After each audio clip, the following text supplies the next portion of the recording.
Welcome to The Explainer. So today, we're doing something really fascinating. We are opening up a confidential psychological assessment to run a Jungian autopsy on the brilliant mind. We're going to dive deep into a wild paradox of the human psyche and explore how a highly advanced intellect can, actually, be the exact thing keeping us totally stuck. I mean, just think about this for a second.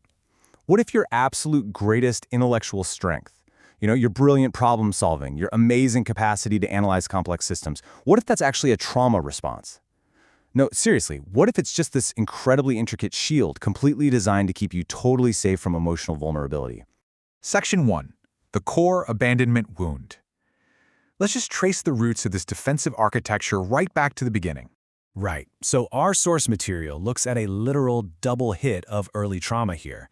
At birth, we have relinquishment via adoption. Then, boom, at age 9, the concrete physical loss of an adoptive mother, while living in a foreign country. That is a massive hit. It essentially creates a fearful avoidant attachment style.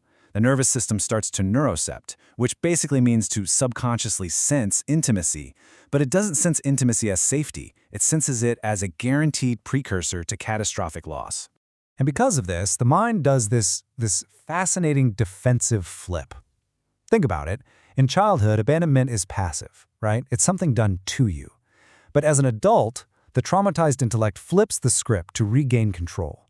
They start using anticipatory grief disguised as fierce autonomy. Essentially, they author every exit, physically or emotionally, so they can leave before they are left. Moving right along to Section 2, Building the Cognitive Armor. So how does someone protect themselves from that fear? Well, they build what we call cognitive armor. It's this breathtakingly sophisticated intellectual architecture. So instead of just feeling raw, messy pain, this person observes it. They analyze it. They reframe it using these elegant, sweeping philosophical vocabularies, things like Taoist Wu Wei or Catholic self-emptying, to sort of muffle their immediate distress. But here's the catch. Cognitively, this is just a safety behavior. It actually just maintains a continuous, unbreakable loop of emotional avoidance.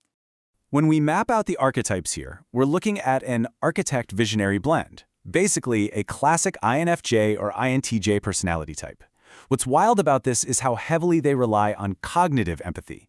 They absolutely understand the system of human emotion. They get it brilliantly, but they use that intellectual understanding to completely avoid direct, messy emotional resonance. Basically, they're thinking about their feelings way before they ever actually feel them, which creates this incredibly relatable, somewhat tragic spatial conflict. The library versus the kitchen, right? The library is the headspace. It's safe, it's generative, it's full of high-level models and recursive philosophy. That's the hideout. But the kitchen? Well, the kitchen is the literal, stubborn, frustrating reality of dirty dishes, bills, and relational friction. And no amount of high-level philosophy is going to wash a crusty plate. So the intellect just retreats to the library to avoid the unpredictable, highly somatic reality of the kitchen. Section 3, the Jungian Shadow Profile. Okay, to really decode this unconscious architecture, we have to lean heavily into Carl Jung's framework. We're talking about the shadow profile. Now, the shadow isn't necessarily evil, it's just the inverse of your strengths. It's your blind spots, the repressed defaults working against your conscious intent. For a highly brilliant mind, the shadow emerges exactly where their greatest talents live. Their meta-awareness actually becomes a dissociative trap. It really makes you wonder, doesn't it? How often do our absolute best traits secretly work against us? Just look at the specific shadow risks here. We've got recursive drift and endless mapping, over-intellectualizing every emotion, using meta-awareness as this closed dissociative loop where you're constantly analyzing the self rather than, actually being the self. It's a tragic irony. Profound self-knowledge becomes a masterful form of experiential avoidance. They basically mistake a beautifully built intellectual cage for a palace. Let's dive into Section 4, Active Imagination through AI. Now, how does modern tech collide with ancient psychology? Well, Carl Jung developed this profound technique called active imagination, where you engage the unconscious by giving a voice to autonomous complexes. And what we see in the sources is the subject using AI not just as some basic chatbot, but as an externalized cognitive mirror. They're actually collaborating with AI to perform deep phenomenological inquiry on themselves, basically treating the AI as an archetypal partner. It's wild because the AI acts as an empathy amplifier. As the quote notes, a person who's lived through profound transformation can now encrypt that wisdom into a story, with AI acting as the translation layer. It allows them to experience connection and meaning-making, but, and here is the absolutely crucial part, without the terrifying risk of actual human intimacy. It is safe vulnerability. The machine listens perfectly, but it never demands the raw, unscripted presence that a real, breathing human partner would. Section 5. The Trickster and the Literal Reality. Enter the trickster. This is the classic Jungian archetype that loves to vandalize our perfect plans. The trickster forces the mind completely out of its abstract philosophy and drags it kicking and screaming right back into the kitchen. The contrast is hilarious and sobering. The intellectual armor wants to theorize about a biological dopamine feedback mechanism. The trickster says, hey, you just need to feed the cat, Wabi Momo, at 7 a.m. The armor talks about sustenance node consumption. Reality says, wash the crusty plate. The mind gets completely hijacked by undeniable, boring, literal physical facts. Section 6. Individuation and Real Presence. So we finally arrive at the resolution, stepping out of the intellect and stepping into messy reality. It's a massive paradigm flip. We're moving from the defensive wall of the ego, where irony and intellectualism act as this sort of emotional novocaine, over to the seam, the architecture of yielding. It's realizing that boundaries aren't just walls to isolate us, they're actually porous points of connection where we touch the rest of the world. And this, right here, is the path to Jungian individuation. It's the ultimate psychological goal. Moving away from all those fragmented defense mechanisms and actually integrating your unconscious shadow so you can embrace your whole, authentic self in relation to others.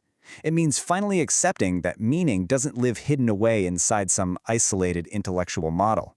It lives in the dynamic tension, in the messy between of actual flesh and blood relationships.